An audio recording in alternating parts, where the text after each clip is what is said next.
Hi, welcome to Married Cinema. I'm Brian. I'm Whitney. I love movies. And I don't. So, in this edition, we are really putting that to the test with this year's release, The Lodge. This is a film which I'm going to start by giving a spoiler free synopsis, and then we'll go into a bit where we go deeper into the plot that includes more spoilers of the plot if you don't want to go in completely blind that still don't spoil the whole film, and then I imagine at the end we'll have to go into full spoiler territory. But so to start, the film is about this father who takes his two kids to their lodge, their like isolated winter lodge, to spend Christmas with his new girlfriend who he's planning on marrying, and he gets called into work, so he has to leave them for a few days. And things don't really go as planned, and the power goes out, and it's a bit of a survival film right here, and things start to go off the rails. And that's all I can really say before we start getting into spoiler territory. Yeah. So, now to go into specifics about the film. So, stop the video now if you don't want to know anything about it going in. The further we go, the more we're going to say, so. So, the film opens with the father telling his separated wife that he wants a divorce.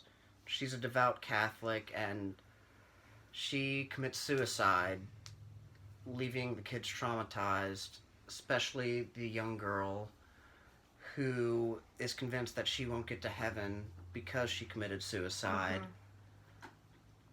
And then we fast forward a little bit to later on in the year, to Thanksgiving, when he tries to invite his new girlfriend over. And that's the reason the wife killed herself, is because he asked for the divorce to marry this woman. And the kids just refuse. They blame her for their mother's death, and they just raise a stink about it. They don't want to do it. But he expresses that it's important to him. So eventually, I guess he just convinces them, they agree. Just kind of fast forward again to just days before Christmas. He takes his daughter and his son and his new girlfriend, fiance, to this lodge where he has to leave for work, and it's rocky at first because you can tell the kids at every point are trying to make it known that they blame her for their mother's death. They shove it in her face. They show her a video that includes their mother very heavily. They express anger. Oh, Cameo by Rocky. They express anger for her wearing their mother's hat while they're out skiing. Which, like, come on, I know you own another hat. Clearly you're from a chilly part of the country, you dummy. Like, I don't know, that was just like, come on. Like. Yeah. And these kids had done their digging, and they know that this woman was the daughter of this religious cult leader, and their father had written a book about this cult, and that's how they met. And so they also think that that is skeezy because that's how they met during the father's marriage to their mother, and they just take a lot of issue with that. But anyway, so these kids just keep bringing up all these issues with her, and then finally they just try to get along and let bygones be bygones, and then the power goes out, and that is when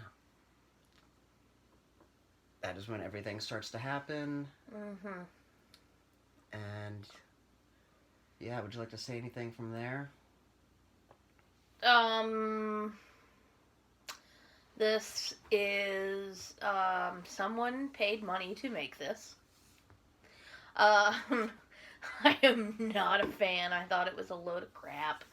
First of all, spoilers, the religious cult. Like at the beginning, when the kids are looking on the dad's personal computer and they find out that she was part of the girlfriend was part of this cult and like her dad ran this cult. I was like, ooh, we're gonna get spooky cult time, spooky spooks, right? And then it was like, oh, actually, the cult is just Catholicism, and you already do that, so like the kids are already Catholic. So I was like, so your dad met her at church? Like I don't know. I know he's a true crime writer, and I know it's a nonfiction piece. But to me, I was just like, you can find a Jesus freak every 5 feet if you like shake a stick in a Baptist church on Sunday. Like it's not hard to find. I don't know. It wasn't inspired to me. I was like, that's boring. Like that just seems like a smear campaign against like devout Catholics. I don't know, man. I wasn't a fan of that angle. I was like, A, it's boring, and B, I don't know. Yeah, and when they get to the lodge, initially to backtrack again, the new girlfriend, fiance Grace, she's perturbed by all the Catholic pieces, for example, the crucifix and a Catholic painting, and those clearly, noticeably upset her, and she's on medication for all this from her trauma, and I don't think it's a slam against Catholics as much as just like cult followings, because this is what was the cult that this was a take on? Like, was it Children of God? Was that it? Or I don't remember. I don't remember the name of it. I want to say it was the Children of God cult. But yeah, this is inspired by a real cult. And one thing I love this film. I love it so much. One thing I love is that it opens up with this really cold opening. You're looking inside of a dollhouse, and you start getting this feeling of dread. And for me, that feeling just starts building and doesn't stop building until the credits roll. Whether you can figure out what's going on or not, it's just like how exactly it's gonna play out. You can never tell for certain. And it's just very chilling throughout. See, I disagree with you there too, because the only thing I went into this thinking I actually would like it. I just thought it was going to be like maybe a little darker than I expected or whatever, but I didn't feel dread going into this. Actually, I was kind of like, ooh, that's, early on with the mom taking her life because of the asked for divorce. Like, that was heavy quick, but I think the thing I remember the most from the first little bit is it's a hard to see from film. It's grainy. It's dark. Like the whole thing, unless they're in the snow, and then it's like, snow! Like, it's one that begs for you to have the lights out. And I will note that this is my third time seeing the film. I saw it twice when it came out in the theater, and like within 2 days, because the first time I went in with pretty low expectations. I wasn't expecting too much. I'd heard mixed reactions, and I'd seen the previous film by this duo, Goodnight Mommy, and I thought that has a good atmosphere, but narratively, like, it was predictable and just didn't go really in the directions I wanted it to, because I was able to figure out the whole film from the first 10 minutes. So I didn't expect much from it, and the first time I was blown away. So I went and saw it again to show some friends, and second time I loved it even more, because like the chilling nature, the way it just hammers you in your seat if you can buy into it. It's very well done, and not something that works for me much in horror. Like I will say, like, even films like Hereditary and Midsommar weren't nearly as effective. Like Midsommar I thought was great as like this half like crazy insane cult movie and half as like this weird dark comedy. Mm-hmm. Hereditary is one where it just kind of you go for this ride, and it goes all around until you finally get the full picture. This one has a lot of things going for it that I love, and that it has a lot of different styles to it, and a lot of different like subgenres that it kind of builds on for different periods. Like, it's claustrophobic. It's a very claustrophobic piece for a while. And Really? because they're isolated out there, and they can't get to salvation or anything. I'm sorry. Everything about this movie was just... Alright. Well, I will say from here on, everything is off. We're going to spoil the whole thing if need be, but if you have not seen the film, stop this video right here, because we're just going to talk about it all to get to the rest of this review. Okay. These are my complaints. Other than it was dark. And... Woo, she's Catholic, creepy. Like, other than that, They're all Catholic. Whoa, like, she's extra Catholic, I don't know. She was part of a cult, and she's trying to leave that behind, so she's trying to... So here are my other complaints, though. Because this was a movie, in my opinion. Just, no, if you like things like me, just don't watch it. But hey. One, that dad is the most irresponsible dad. I hate irresponsible parents in movies. Had the same complaint when we watched Possession. You know that your children don't like the girlfriend. They blame her mother's death on her. You know the girlfriend is on heavy psych drugs for an unexplained but kind of mysterious-ish trauma. You know that they're out in a freaking lodge in the winter. I'm sure they knew there was a storm coming. We have weather. Like, it is modern. You can look on your iPhone and see if it's going to be a storm. You didn't leave them a vehicle. And then you were just like, oh, bye, I gotta go to work for a couple days. And then, some bad shit happened. Like, well, naturally. So, when the dad finally comes back at the end, the chick, I don't remember what her name is. Grace. Shoots him in the face because she's like, we have to make a sacrifice to God. We have to make a sacrifice. And the kids are like, oh my God. And I'm like, well, serves him right. He should have been there. What a dumb shit. Like, he made so many stupid decisions. Like, he stacked the deck for this to happen. Not a fan. Yeah. And the dad is irresponsible.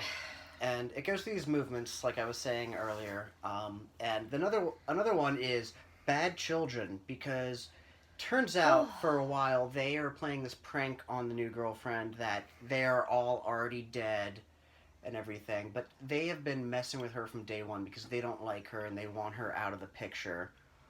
So they make her believe that they're already dead, and they've taken her medication away, which is what helps keep her sane. She sleepwalks at night with just this traumatic memory because she is alone and the husband has left, or not the husband, the father / her fiance has left. And yes, he is an irresponsible dad. I will not disagree with that. That's the biggest fault I have to give the film. I mean, there is a great level of suspension of disbelief that you have to buy into to go into this film and appreciate it. And if you can't, you can't. And this film has been very polarizing, but if it works for you, it'll really work for you, and if it doesn't, it won't. Well, and the son, Aidan, is just creepo bleepo. Like, he also deserved everything that came to him, because at the beginning of their little, private time at the lodge, Grace is trying to, make amends with him. She's like, we feel like we need to have a conversation. Let's talk. And he's just like, man, I'm a teenager. And then she's like, oh, but you can look at me in the shower. That's cool. And I'm like, strike one, you're a creepy teenager.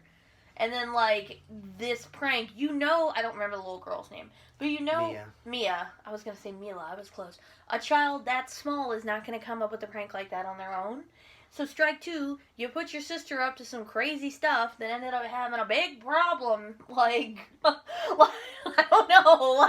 Aidan's the worst little crapper I ever met. I don't like him at all. The one person I felt really bad for was Mia, because she's just a little kid, and she's clearly been... I mean, and this happens to a lot of people that grew up in the Catholic faith. Nothing against it. But, clearly this has been, beat into her head. She believes her mother's not going to heaven because she committed suicide. She, at the end, is singing the hymns with Grace because she knows she's going to die. I mean, I guess it's almost like she's preparing herself to be a martyr for Christ, because she's like, well, I don't know what to do. Like, And so- I'm like 8. I have a freaking doll baby that Yeah, and at the end of the film, like, the kid's plan just backfires on them horribly because Grace she's off her meds and she goes into this complete traumatic state where she's bought into the idea that she is dead and they all have to repent for their sins in order to get to heaven, that they are in purgatory. And I will say Mia's performance I thought was really good for a child actress. She was very effective, and Aidan is played by Jaden Martell, who you've seen in the It films, and he was in Knives Out and Midnight Special, and I mean, he's good, but he has a tendency, like, half the time to play a little shit. I was gonna say, he's typecasted. Well, in the It movies and Midnight Special, he's not a little shit, but, you know, he has his niche, like 80s throwbacks or little shit. You know, he plays 1 or 2 roles, so... But anyway, another thing I absolutely love about this film is the final 20 minutes where it becomes this great, brilliant homage to Night of the Hunter, the Charles Lawton film from the 50s, or was it early 60s? Either way, the Robert Mitchum film, and it's very much a film about, like, this evil stepfather who kills the mother and chases the children. And this one very much follows that and homages that brilliantly, even with the whole religious angle, which is very heavy in Night of the Hunter, and I loved the use of that in this. And beyond that, I thought this, we're going to have to cut this a little short here in a minute, because the battery's dying, but yeah, you've seen 2 very different reactions, and I love this film. I thought it was very brilliantly paced. A lot of people have said it was slow, but I love it. It's very icy and cold, and if you buy into it, you can just watch it cold and just not want to move the entire film. I'm really happy you liked it, sweetheart. Well, thank you, baby. I know you had a very opposite reaction to that. It was very boring. It wasn't as long as other things you've shown me. This is true. Can you rate it? I'm gonna give this movie a 9.5. Oof. This is one of my favorite horror films of the last 30 years. Wow, that is... Yeah, because honestly, I think about it, and I love this film more than Hereditary, more than Midsommar, and honestly, this is like the opposite of It Follows, where It Follows is one I loved when I first saw, but every repeat viewing, it gets worse and worse for me to the point where I'm lukewarm on it. This one, like, even this third viewing, like, I found more to love about it. I think it is a very unique, original film, and especially coming off a film like Goodnight Mommy that I wasn't impressed with, I'm very pleased with this one. I think that Veronika Franz and Severin Fiala, like, I can't wait to see what they do next after this. So, what would you rate it? Well, we reviewed something else that I really didn't like, and I gave it a low rating. Possession. What did I give that? A 0.8. Yeah. This one's gonna get... gosh. That's hard. What did I dislike more? This was shorter than Possession, so this is gonna have a 1. A 1. Okay. Possession was longer, so that made it worse. So at least this was a little shorter. It's fair. I will give you a 1, because I did like the sweater. I told you that Grace had a very attractive green sweater on. And the pictures where it was like the snow and the iced over lake were pretty. They made me want to get the Christmas tree out, even though it's May. But hello, we've been quarantined in our houses for 2 months. I can do what I want. So... Well, all right, there you have it. And we're going to cut this short. So real quick, I want to shout out to my buddy Jay. Woo, we love you, Jay. Yeah, check out his channel, Jay vs. Horror. I was just featured on the latest episode of his podcast where we interviewed the filmmaker Michael Levy, who's the producer of the upcoming Terrifier 2. Then we launched into a discussion of underrated horror films. And also check out the Horror Hound Showdown, which I recently took part in, which was a lot of fun. Not doing too well with the votes, but that's fine. I had a lot of fun doing it. That's all I care about. But yeah, shout out to Jay, and check out the Jay vs. Horror channel. And yeah, thanks for tuning in, and we'll see you guys next time. Yeah, thanks.